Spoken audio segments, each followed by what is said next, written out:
المسيح قادم. الاختطاف سيحدث في أي يوم الآن. الضيقة قادمة.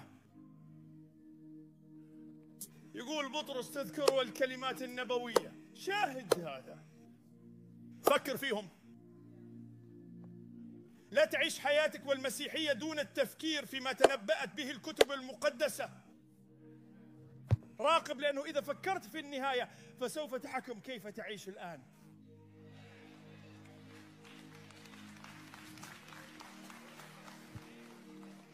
لقد سمعت ما قلته للتو، دعني أكرره لك. إذا فكرت في النهاية سوف تحكم كيف تعيش الآن. أنت تعرف ما يحدث إذا بدأت في التفكير في النهاية، ستتوقف عن إضاعة الوقت. التوفني عن اللعب، هتقرأ أكثر وتغني أكثر وتعبد أكثر وهتتعامل مع خطيئتك أكثر، هتبشر بالإنجيل أكثر وتستخدم وقتك بشكل أفضل أكثر. إذا فكرت في النهاية فسوف يغير ذلك طريقة حياتك. متى؟ الحين. لكن لا تأخذ كلامي على محمل الجد، خذ كلام بطرس على محمل الجد. الآية 10